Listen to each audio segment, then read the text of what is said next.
Diego Armando Maradona é, para milhões de pessoas ao redor do mundo, mais do que um jogador de futebol. Ele foi um símbolo, um mito, uma paixão coletiva que transcendeu o esporte e se misturou com política, cultura, identidade nacional e emoção popular. Amado de forma quase religiosa por seus fãs e criticado intensamente por seus excessos. Maradona viveu uma vida intensa, marcada por glórias inesquecíveis, quedas profundas e uma relação visceral com o futebol. Sua história é a de um menino pobre que saiu das ruas de Buenos Aires para se tornar um dos maiores, para muitos, o maior jogador de futebol de todos os tempos. Infância humilde e origens em Vila Fiorito Diego.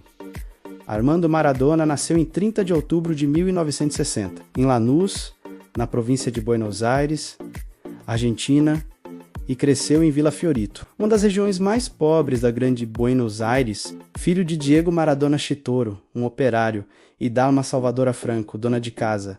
Diego foi o quinto de 8 irmãos em uma família que lutava diariamente para sobreviver. Desde muito pequeno, o futebol tornou-se sua principal forma de expressão e escape. Aos 3 anos, recebeu sua primeira bola, um presente simples que mudaria sua vida para sempre. Maradona jogava em terrenos baldios, ruas de terra e campos improvisados, desenvolvendo um estilo único, dribles curtos, controle de bola extraordinário e uma criatividade quase instintiva. Ele não jogava apenas para vencer, jogava para encantar os Cebolitas e o início da fama com apenas 8 anos. Maradona ingressou nas categorias de base do Argentinos Júniors, integrando o lendário time infantil, conhecido como Los Cebolitas, que ficou famoso por uma sequência impressionante de jogos invictos. Mesmo criança, Diego já chamava atenção por sua habilidade fora do comum, liderança natural e personalidade forte. Aos 15 anos, em 1976, fez sua estreia profissional pelo Argentinos Júniors, tornando-se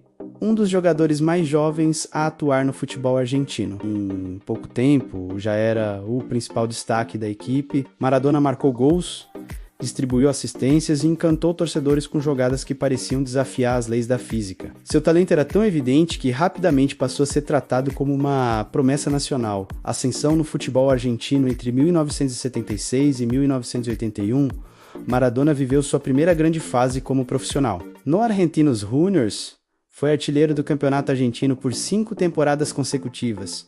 Um feito extraordinário para um jogador tão jovem. Em 1981, realizou o sonho de infância ao se transferir para o Boca Juniors, clube pelo qual sempre declarou amor. No Boca, Maradona conquistou o campeonato argentino de 1981 e se tornou ídolo instantâneo da torcida. Sua identificação com o clube estava ligada não apenas ao futebol, mas também à sua origem popular, à linguagem corporal e a forma apaixonada como vivia cada partida. A frustração de 1978 e o Mundial Sub-20 de 1979, apesar de já ser um fenômeno, Maradona ficou de fora da Copa do Mundo de 1978, disputada na Argentina. A decisão do técnico César Luiz Manatti foi polêmica e dolorosa para o jovem Diego, que assistiu à conquista do título mundial do lado de fora. No entanto, essa frustração ela serviu como combustível. Em 1979, Maradona liderou a seleção argentina na conquista do Mundial Sub-20,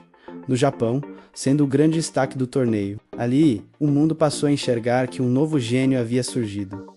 Alguém capaz de assumir o protagonismo do futebol mundial. Aventura europeia, Barcelona em 1982, após a Copa do Mundo da Espanha, Maradona foi contratado pelo Barcelona, tornando-se a transferência mais cara da história até então. A expectativa era gigantesca, mas sua passagem pelo clube catalão foi marcada por altos e baixos. Maradona sofreu com lesões graves, incluindo uma fratura no tornozelo após uma entrada violenta, além de problemas extracampo. Apesar de conquistar a Copa do Rei, a Supercopa da Espanha e a Copa da Liga, o argentino nunca conseguiu se adaptar plenamente ao ambiente do futebol espanhol e à pressão da mídia europeia. O episódio mais emblemático de sua passagem pelo Barcelona foi a final da Copa do Rei de 1984, contra o Athletic Bilbao, que terminou em uma briga generalizada, com Maradona no centro da confusão. Pouco depois, ele deixou o clube no o auge, o amor e a eternidade. Em 1984, Maradona foi contratado pelo Napoli, um clube do sul da Itália que jamais havia conquistado a Série A. A chegada de Diego mudou tudo. Mais do que um reforço, ele se tornou um símbolo de resistência e orgulho para uma região historicamente marginalizada em relação ao norte do país. No Napoli, Maradona viveu o auge absoluto de sua carreira. Conduziu o time a conquistas históricas: 2 campeonatos italianos, 1986-87 e 1989-90, uma Copa da Itália, uma Supercopa Italiana e a Copa da UEFA de 1989. O maior título europeu do clube. Em campo, Maradona era mágico. Seus dribles, passes impossíveis, gols de falta e visão de jogo o colocaram em um patamar quase sobrenatural. Fora de campo, tornou-se uma figura idolatrada como um deus, com murais, músicas e altares dedicados a ele em Nápoles. Copa do Mundo de 1986.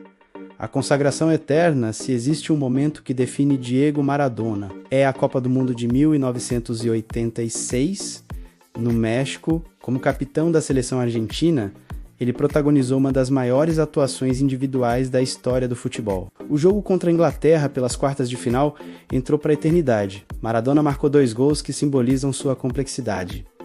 O primeiro, conhecido como a mão de Deus, foi irregular e polêmico. O segundo, eleito o gol do século, foi uma obra-prima absoluta. Driblando 5 adversários antes de marcar, Maradona levou a Argentina ao título mundial, sendo decisivo em praticamente todos os jogos. Ele não apenas venceu a Copa, mas a dominou completamente, consolidando-se como o melhor jogador do planeta. Declínio, vícios e conflitos. Após 1986, a vida de Maradona começou a entrar em um ciclo de excessos. A pressão da fama, a idolatria desmedida, problemas com drogas e conflitos com dirigentes e jornalistas passaram a marcar sua trajetória. Em 1991, foi suspenso por uso de cocaína, encerrando sua primeira passagem pelo Napoli. Sua carreira entrou em declínio, com passagens menos brilhantes por Sevilla, Newell's Old Boys e novamente pelo Boca Juniors. Copa de 1990 e o drama de 1994. Na Copa do Mundo de 1990, na Itália, Maradona, mesmo lesionado, levou a Argentina até a final, onde foi derrotada pela Alemanha. Foi um torneio marcado por tensão, vaias e um Maradona cada vez mais em conflito com o sistema do futebol. Em 1994, nos Estados Unidos, sua última Copa terminou de forma trágica. Após um início promissor, Maradona foi flagrado em um exame antidoping por uso de substâncias proibidas e expulso do torneio. Sua imagem sendo levada pela mão por uma enfermeira simbolizou o fim de uma era pós-carreira e a figura pública. Após se aposentar oficialmente em 1997, Maradona continuou sendo uma figura central no imaginário popular. Atuou como comentarista, técnico e personalidade midiática. Teve passagens como treinador da seleção argentina 2008 a 2010. Além de clubes na América Latina e no Oriente Médio, sua vida pessoal seguiu marcada por problemas de saúde, internações e conflitos familiares, mas também por tentativas de recuperação e momentos de reconciliação com o futebol. Morte e legado eterno. Diego Armando Maradona faleceu em 25 de novembro de 2020, aos 60 anos, deixando o mundo do futebol em luto. Sua morte gerou homenagens globais, mostrando a dimensão de seu impacto cultural e esportivo. Maradona foi imperfeito, contraditório, genial e humano. Representou os pobres, os marginalizados, os rebeldes. Dentro de campo, foi arte pura. Fora dele, viveu intensamente, pagando o preço de sua própria grandeza. Seu legado vai além de títulos e gols. Maradona ensinou que o futebol pode ser poesia, protesto, identidade e paixão. Ele não foi apenas um jogador, foi um fenômeno cultural, um espelho das virtudes e falhas humanas, e um eterno símbolo do poder transformador do esporte. Diego Armando Maradona não morreu. Ele vive em cada drible, em cada camisa 10, em cada criança que sonha com uma bola nos pés e acredita que, mesmo vindo do nada, é possível tocar o céu.